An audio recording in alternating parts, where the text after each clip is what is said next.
Pernahkah kamu bertanya, kenapa ada orang yang meskipun sudah putus lama, tetap sulit benar-benar melupakan satu sosok tertentu?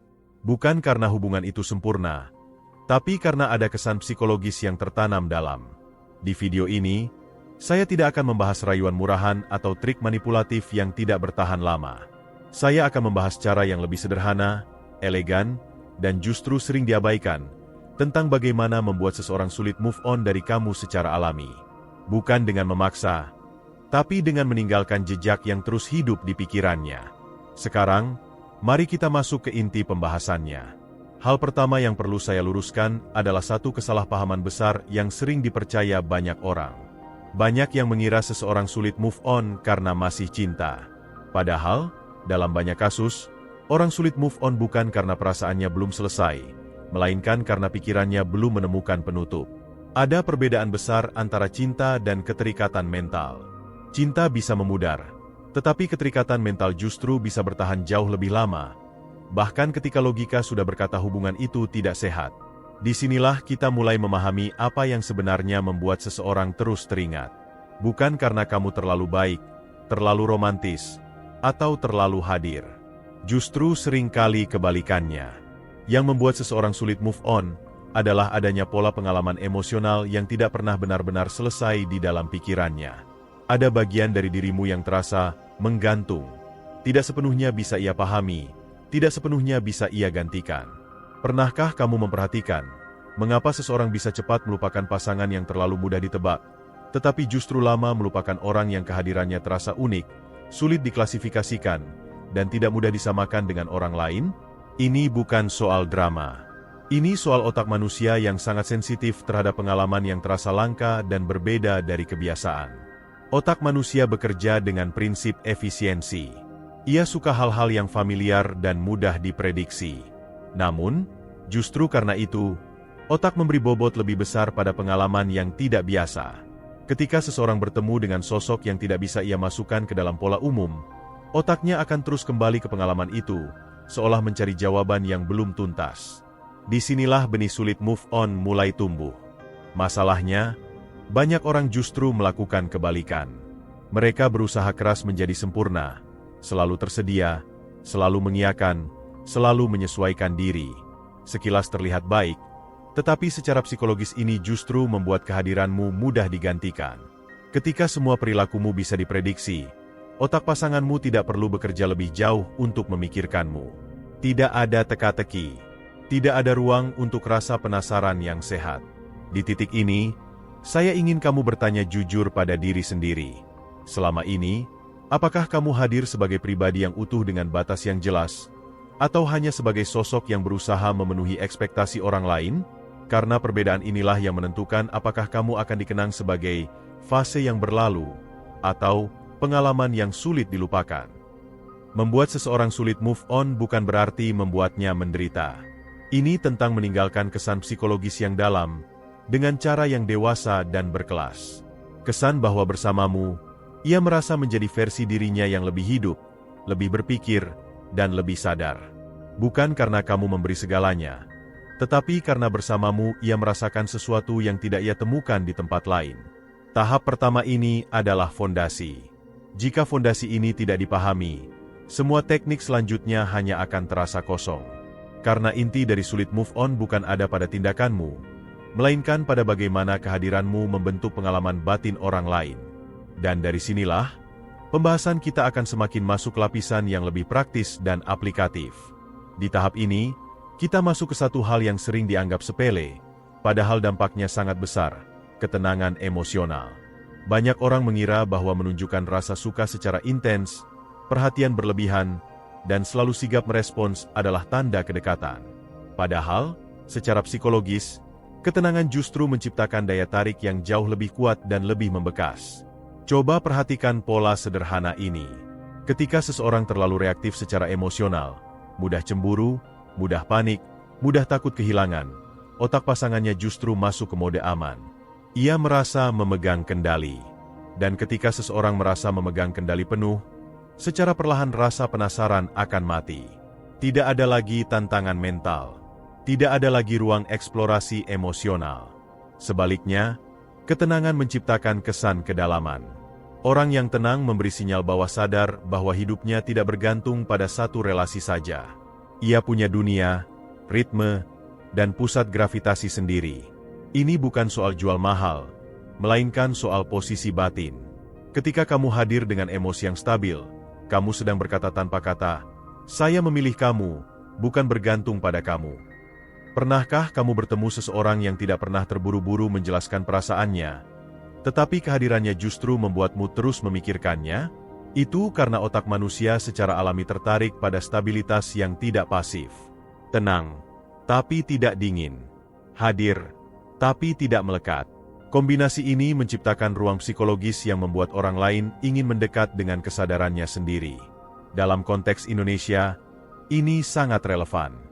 Banyak relasi runtuh bukan karena kurang cinta, tetapi karena terlalu banyak emosi yang tumpah tanpa filter. Chat panjang saat emosi, penjelasan berulang-ulang, klarifikasi yang sebenarnya tidak diminta. Semua ini, meskipun niatnya baik, justru membuat nilai kehadiranmu menurun. Kamu tidak lagi dipikirkan, kamu hanya direspons. Disinilah letak kesalahan umum. Banyak orang takut dianggap tidak peduli jika tidak terlalu ekspresif. Padahal, kepedulian yang dewasa tidak selalu berisik. Justru orang yang mampu menahan diri untuk tidak selalu bereaksi menunjukkan kontrol diri yang tinggi. Dan kontrol diri adalah salah satu kualitas yang paling sulit dilupakan. Coba refleksikan ini. Saat kamu tidak langsung menjawab pesan, bukan karena menghindar, tapi karena kamu sedang fokus pada hidupmu sendiri, apa yang terjadi?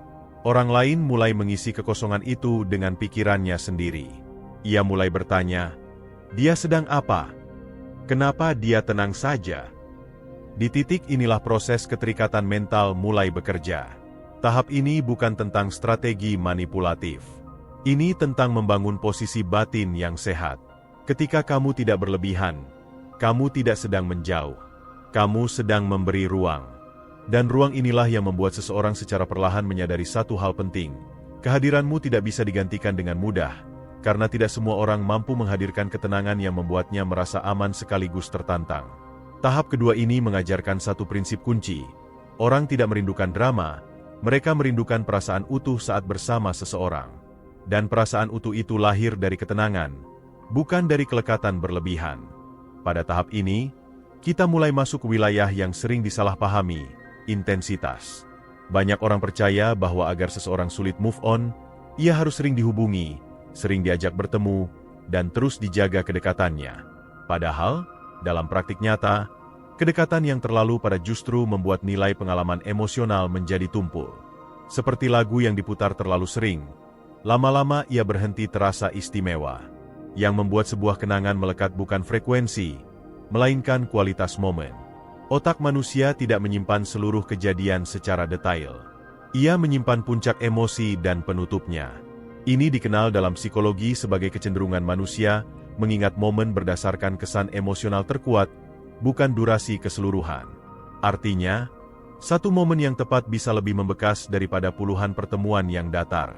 Pernahkah kamu menyadari, mengapa pertemuan yang singkat tetapi penuh makna sering terasa lebih sulit dilupakan? Karena di momen itu, emosi hadir secara penuh. Tidak tergesa-gesa, tidak terdistraksi. Kamu benar-benar hadir sebagai dirimu sendiri. Disitulah keterikatan emosional terbentuk, bukan dari jumlah jam bersama. Dalam kehidupan sehari-hari di Indonesia, ini bisa sangat sederhana. Obrolan singkat yang membuat seseorang merasa dipahami, satu kalimat yang tepat sasaran, atau satu sikap tenang di momen yang seharusnya penuh emosi. Hal-hal seperti ini sering dianggap kecil, padahal justru itulah yang disimpan otak dalam jangka panjang. Kesalahan yang sering terjadi adalah keinginan untuk mengamankan posisi dengan cara memperbanyak kehadiran. Setiap hari mengabari, setiap perubahan kecil dijelaskan, setiap jeda diisi. Secara tidak sadar, kamu sedang menghilangkan ruang bagi orang lain untuk merasakan kehilangan. Padahal, rasa rindu hanya muncul ketika ada ruang kosong.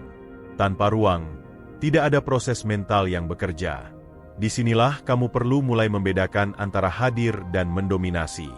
Hadir berarti ketika kamu ada, kamu benar-benar membawa nilai. Mendominasi berarti kehadiranmu menjadi latar belakang yang konstan, sehingga tidak lagi disadari secara utuh. Orang tidak merindukan udara karena selalu ada, tetapi ia sangat merindukan oksigen ketika berada di tempat yang tipis. Refleksikan ini secara jujur. Apakah selama ini kamu memberi pengalaman emosional, atau sekadar mengisi waktu? Karena hanya pengalaman emosional yang akan terus diputar ulang oleh ingatan seseorang. Waktu yang diisi tanpa kesan hanya akan lewat sebagai rutinitas. Menciptakan pengalaman emosional yang melekat tidak membutuhkan drama. Justru sebaliknya, ia membutuhkan kesadaran penuh, ketepatan waktu, dan kemampuan membaca situasi. Ketika kamu tahu kapan harus hadir dan kapan harus memberi ruang, kamu sedang membangun keseimbangan yang sangat jarang dimiliki banyak orang. Tahap ini penting karena disinilah kamu mulai diposisikan bukan sebagai orang yang selalu ada, melainkan sebagai orang yang kehadirannya berarti.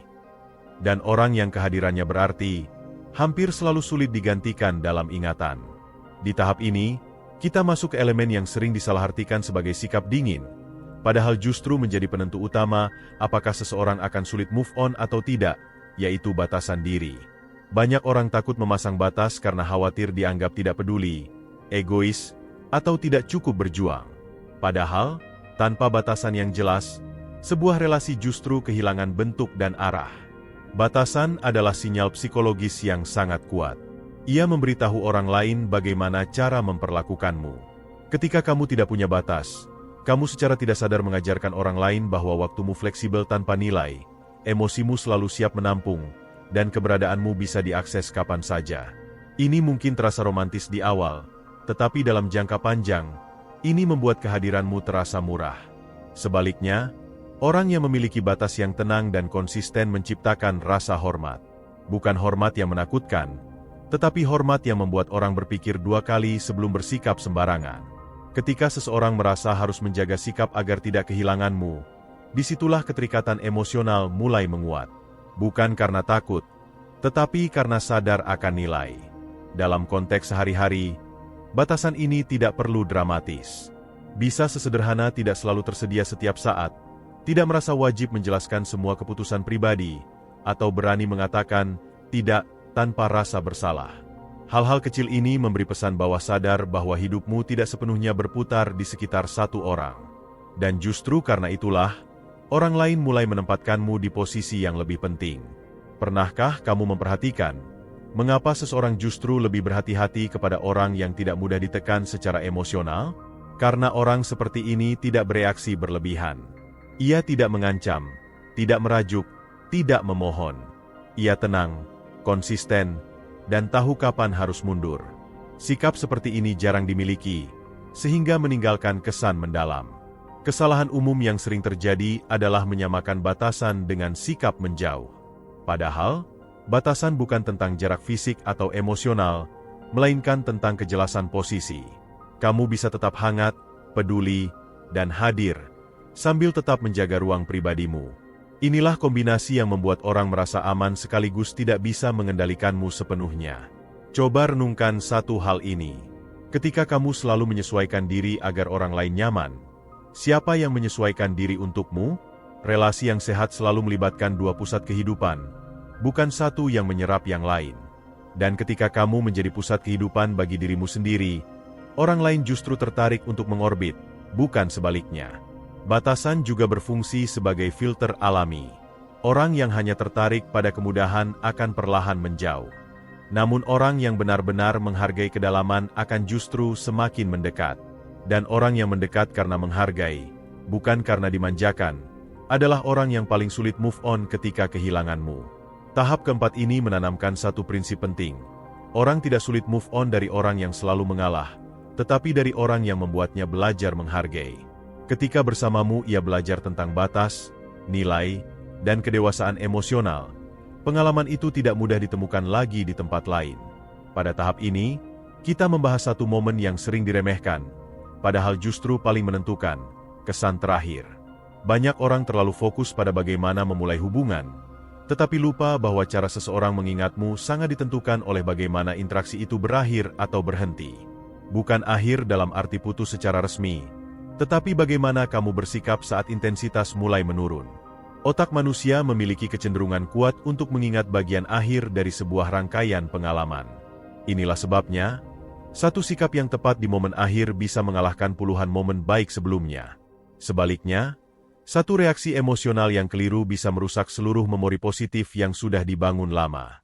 Karena itu, cara kamu mengelola fase ini sangat krusial. Kesalahan yang sering terjadi adalah keinginan untuk menjelaskan semuanya. Ketika hubungan mulai renggang, banyak orang panik dan merasa perlu membuka semua perasaan, membahas ulang setiap detail, dan mencari kepastian dengan cara yang emosional. Padahal, semakin banyak penjelasan yang tidak diminta, semakin cepat kesan mendalam itu memudar. Kamu berubah dari sosok yang bernilai menjadi sosok yang meminta validasi. Sikap yang justru membekas adalah ketenangan yang konsisten. Ketika intensitas menurun, kamu tetap sopan, tetap hangat, tetapi tidak memaksa. Tidak ada drama, tidak ada tuntutan, tidak ada upaya menarik simpati. Kamu menerima perubahan dengan kepala tegak. Sikap ini meninggalkan tanda tanya besar di benak orang lain. Kenapa dia bisa setenang itu? Dan pertanyaan yang tidak terjawab adalah bahan bakar utama keterikatan mental. Dalam konteks kehidupan sehari-hari, ini bisa sesederhana tidak mengubah sikap hanya karena perhatian berkurang. Kamu tidak tiba-tiba menjadi dingin, tetapi juga tidak menjadi berlebihan. Kamu tetap menjadi dirimu yang stabil. Justru disinilah, orang lain mulai membandingkan pengalaman bersamamu dengan pengalaman barunya.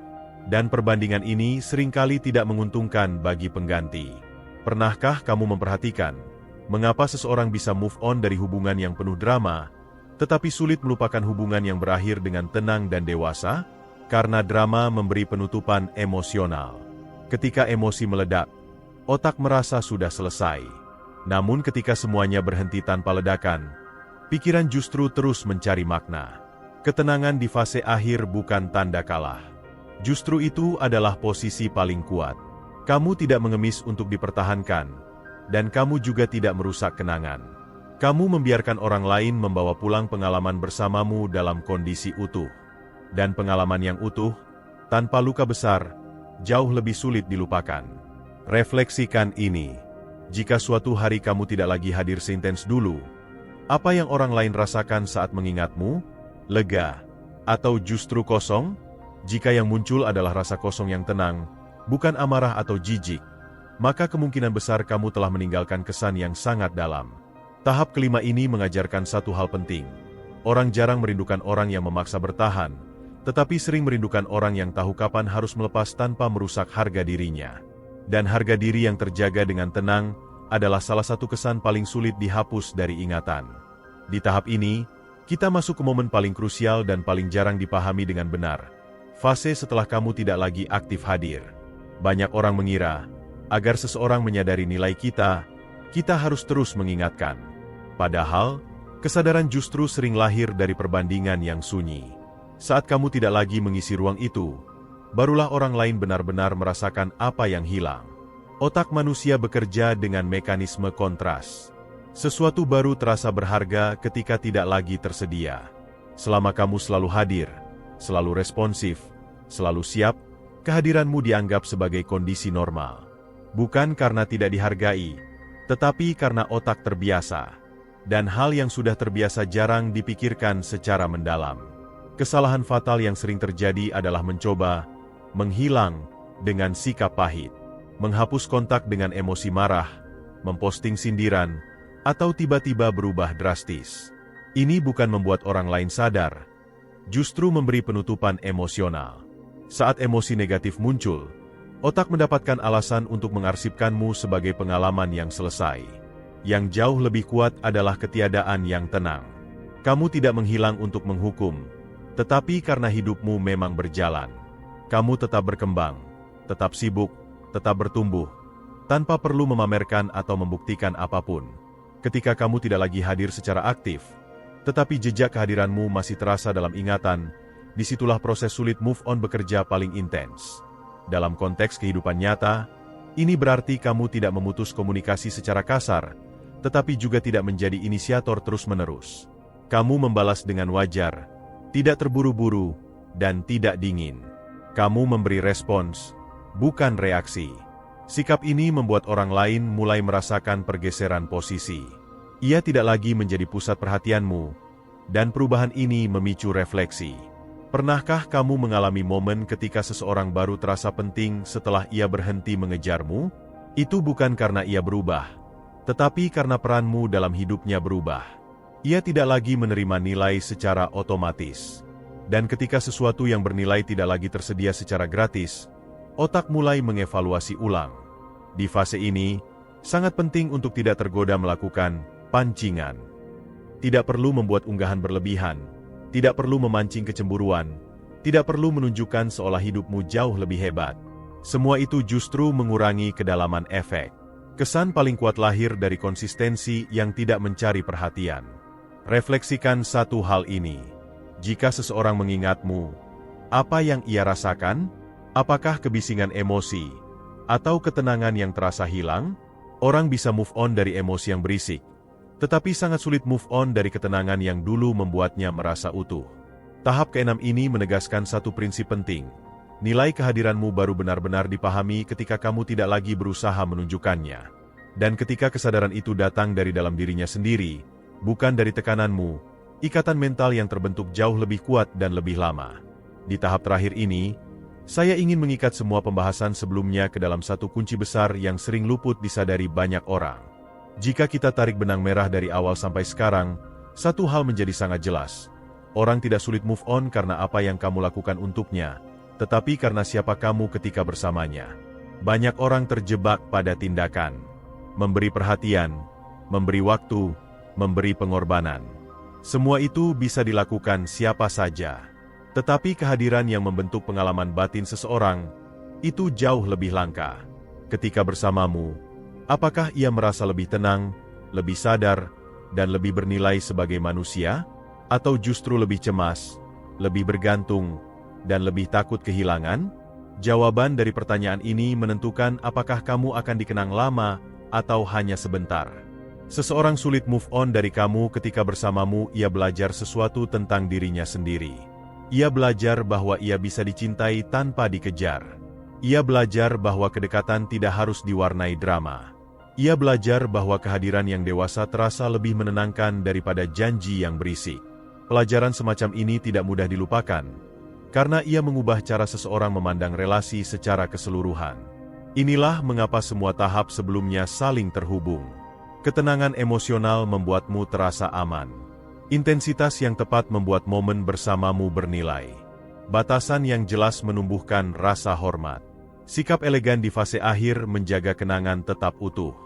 Dan ketiadaan yang tenang memberi ruang bagi kesadaran untuk tumbuh. Semua ini bukan teknik instan, tetapi ekspresi dari satu identitas yang solid. Di titik ini, saya ingin kamu berhenti sejenak dan bertanya pada diri sendiri. Jika hari ini kamu menghilang sepenuhnya dari hidup seseorang, apa yang benar-benar hilang dari hidupnya? Apakah hanya rutinitas komunikasi, atau justru rasa aman, rasa dipahami, dan rasa tenang yang sulit digantikan?